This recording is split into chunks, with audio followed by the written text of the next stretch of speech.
안녕하세요. 리더십 창가방패 장세희입니다. 안녕하세요. 하태호입니다.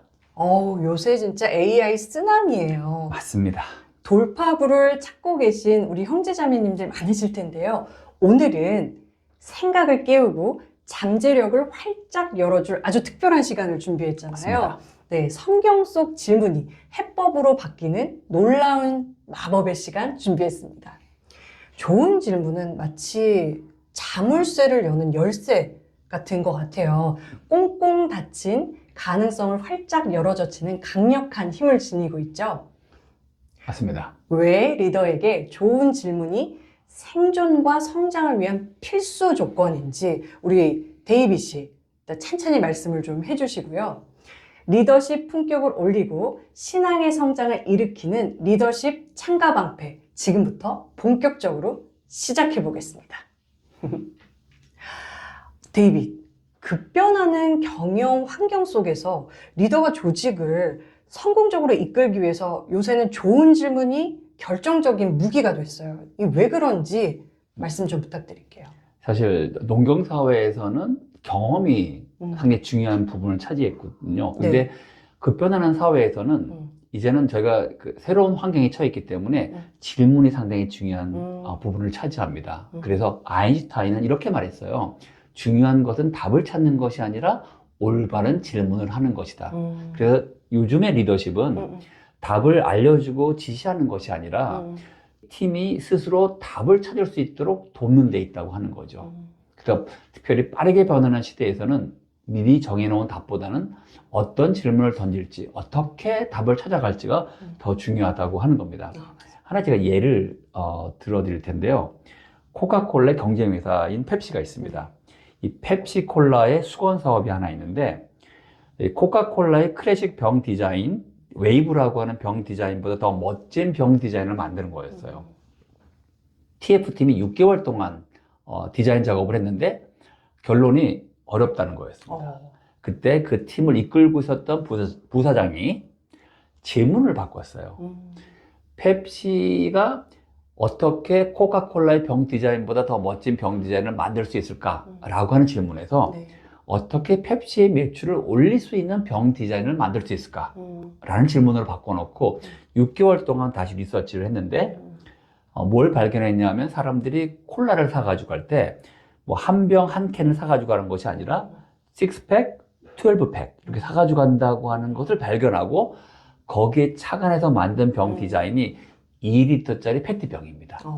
병 디자인은 뭐 그렇게 멋있지 않지만 그의 펩시의 매출이 2자리 숫자로 성장했다고 하는 거죠. 그래서 AI 시대의 전문가, AI 시대의 리더는 답을 주는 사람이 아니라 올바른 질문을 하는 사람이다 라는 말씀을 드리고 싶습니다. 저도 깊이 동의를 하고 늘 펩시 얘기를 들을 때마다 결국 기업의 승패는 본질적인 질문에 다 도달했느냐 안 했느냐인 것 같다는 생각이 네, 맞습니다. 들어요. 네, 네. 네. 그래서 레이첼 여기 오늘 이제 저희를 보는 많은 분들이 궁금해할 것이 그럼 좋은 질문이란 과연 무엇이냐라고 생각이 들 텐데요. 네, 네. 그럼 좋은 질문이 뭐고 또 이 좋은 질문이 우리 삶과 비즈니스에 어떤 영향을 미칠 수 있는지 좀 설명을 해주시면 어떨까요? 좋은 질문은 뭐 다양한 게 있겠지만 거울처럼 비춰주는 거라고 생각이 들어요. 저희가 코치들이잖아요. 네. 코치들은 기본적으로 상대방이 답을 가지고 있다라고 생각을 하잖아요.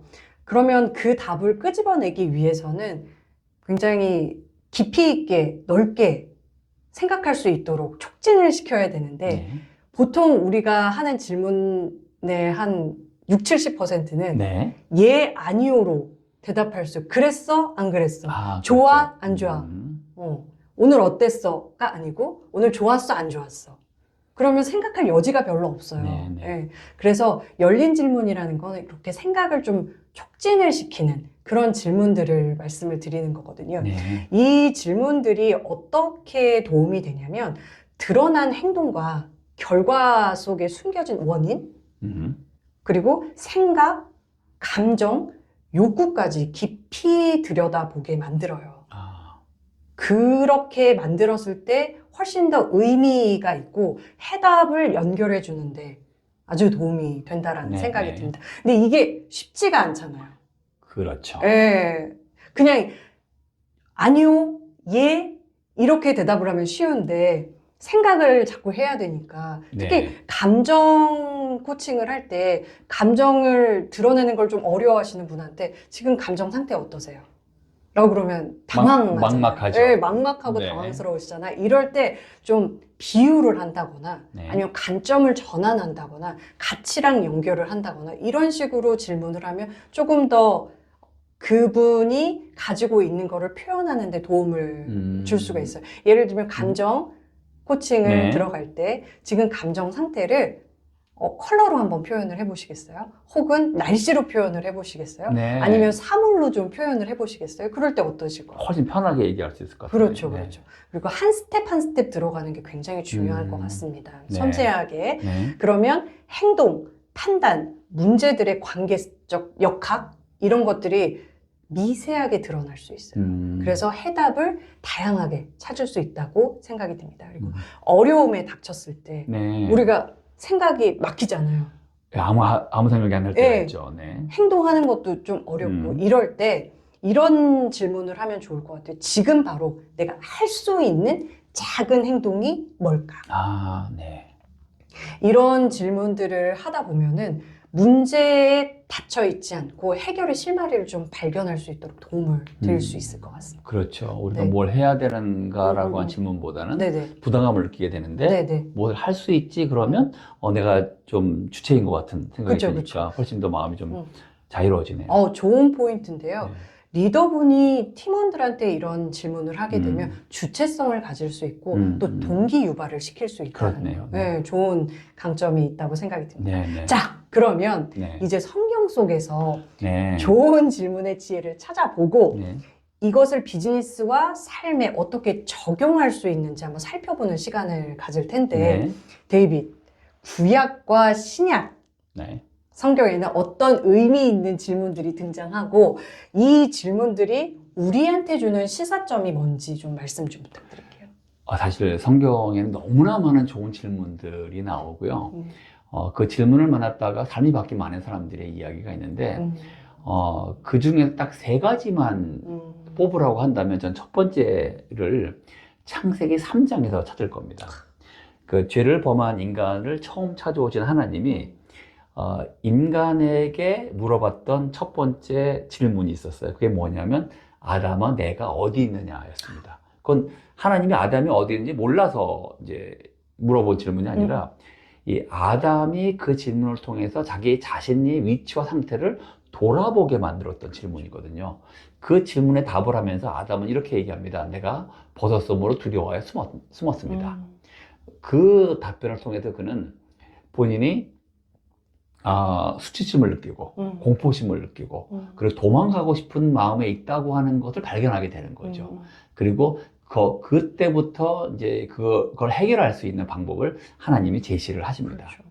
두 번째는 요한복음 1장에 보면은 이제 세례 요한의 제자 2명이 예수님을 따라 나서요. 네네. 그때 예수님이 그들을 돌아보면서 이렇게 묻습니다. 무엇을 찾느냐? 이 질문은 단순히 욕구를 이제 확인하는 질문이라기보다는 궁극적으로 네가 진짜 원하는 게 뭐야? 그렇죠. 라는 질문이었고요. 네네. 그 질문을 답을 할 때 그들은 라피 어디 계십니까? 라고 물어보는데 질문이 단순히 이제 숙소를 물어본 게 아니고요. 네. 예수님의 존재에 대한 질문이었어요. 그때 그 질문을 하면서 그들은 평생을 예수님을 따라가게 되는 그런 변화가 있었고요. 마지막 질문 세 번째는 사도행전 2장에도 제가 네, 네. 찾는데요. 네. 그 사도 베드로가 6월절에 다 각국에서 모였던 유대인들에게 설교를 합니다. 네. 근데 그 사람들이 마음에 찔려서 이런 질문을 던져요. 그러면 우리가 어찌하겠습니까? 그렇죠. 이 질문에 대한 답을 듣고 그날 3,000명이 회심을 합니다. 그래서 이 질문은 단순한 호기심이 아니라 필요한 행동과 구체적인 실천 방안을 묻는 진정한 전환점이었다고 하는 거죠. 그래서 이 자기 자신이 상태를 아는 것, 그 다음에 어디로 가야 될지를 아는 것, 네. 어떻게 해야 되는 것, 이 세 가지 질문을 뽑은 이유는 뭐냐면 지금 급변하는 비즈니스 환경 속에서 리더에게 요구되는 세 가지 행동이 있어요. 네. 그건 뭐냐면 우리가 어디 있는지를 알아야 되고요. 네. 그다음에 어디로 가야 될지 비전을 발견해야 되고요. 네. 그다음에 어떻게 갈 수 있는지를 구체적으로 알아야지만 네. 성공적으로 살 수 있기 때문입니다. 네. 그래서 그 세 가지의 질문을 제가 성경에서 제안드리고 싶습니다. 네. 그래서 레이첼, 네. 이제 성경에 대한 질문을 얘기했는데요. 이 성경이 좋은 질문들이 음. 성장에 어떻게 영감을 줄 수 있다고 생각을 하시나요? 저는 아까 데이비께서 말씀하신 내가 어디 있느냐라는 질문을 통해서 현재 자신의 상황을 객관적으로 인식을 하고 앞으로 나아갈 방향을 설정하는데 정말 도움이 많이 된다라는 생각이 네. 들고, 또 제가 되게 좋아하는 구절 중에 하나가 너희는 나를 누구라고 생각하느냐, 네. 이 질문인데, 결국 성장은 타인과의 관계 속에서 내 정체성을 충분히 숙고를 하고 삶의 의미를 탐색할 수 있어야지 된다고 보거든요. 그래서 이런 의미 질문, 가치 질문을 통해서 우리가 성장하는데, 건강하게 성장하는데 도움이 많이 되는 것 같습니다. 네네. 네. 사실 그 질문, 너희는 나를 누구라고 하느냐, 그 질문 정말 중요한 이유는 네네. 성경을 한마디로 말하면 하나님과의 깨진 관계를 어떻게 회복할 것인가라고 네네. 하는 커다란 질문에 대한 답인데, 네. 사실은 그 질문을 베드로가 한 다음에 그때부터 예수님이 이제 자신의 생애에 한 달을 남겨놓고 네. 십자가를 구체적으로 준비를 하세요. 죽음을 준비하셨던 것처럼. 그래서 그 질문은 정말 중요한 성경에 나오는 많은 네. 질문 중에 정말 중요한 질문 중에 하나라고 생각이 듭니다. 네, 저도 깊이 동의를 하고, 마지막으로 데이빗, 네. 이 질문이, 이 좋은 질문이 질문을 하는 사람과 받는 사람에게 건설적으로 적용되기 위해서 꼭 알아야 할 게 있다면 뭐가 있을까요? 간단합니다.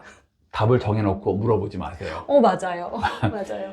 제가 이렇게 말씀드리는 이유는 네. 저희가 초등학교 들어가는 그때부터 우리가 한 게 뭐냐면 문제가 주어지고 답을 찾는 거였어요. 맞습니다. 근데 사실 우리는 질문을 던지고 생각하는 것이 더 중요한 스킬인데 그렇죠. 저희가 지금이라도 질문을 던지고 생각하고 해답을 찾아가는 연습을 할 필요가 있다고 생각이 듭니다. 맞습니다. 그래서 그런 열린 질문을 통해서 관점을 전환해보고 사고를 확장해가는 그런 연습을 하시기를 바라고요. 여러분 잘 아는 마태복음 7장 7절, 구하라 그러면 너에게 주실 것이요, 찾으라 그러면 찾을 것이요, 문을 두드리라 그러면 너에게 열릴 것이라고 말씀하셨는데, 물론 이것이 기도를 격려하는 성경 구절이기도 하지만 예수님께서는 묻고 찾을 것을 격려하셨다라고 하는 것도 기억하시고 많은 질문을 성경에 던지시고요. 또 삶에서 던지시면서 더 나은 신앙과 리더십을 발휘해 나가실 수 있기를 응원드리겠습니다. 네. 아멘. 오늘 성경 속 좋은 질문, 어떻게 해법을 가져다 주는지, 그리고 그 질문들이 개인과 조직에 어떤 놀라운 변화를 가져다 주는지 말씀을 나눠봤는데, 결국 답은 질문 안에 있는 것 같아요. 네. 좋은 질문 안에 좋은 해답들이 나오는 것 같다는 맞습니다. 생각이 듭니다. 침체된 곳에 활력을 불어넣고 위기를 기회로 변환시키고 긍정적인 변화를 이끄는 첫걸음은요, 열린 질문입니다, 여러분. 오늘 리더십 창가방패에서 나눈 이야기가 여러분의 리더십 여정에 작지만 의미 있는 영감을 주기를 바라고요. 좋아요, 구독을 통해서 앞으로 깊이 있는 리더십 인사이트, 신앙의 성장을 함께 만들어 나가기를 기도하겠습니다. 귀한 시간 내주셔서 함께 해주신 모든 분들께 감사드리고요. 다음에도 저희가 좋은 컨텐츠로 여러분들을 찾아뵙도록 하겠습니다. 감사합니다. 감사합니다.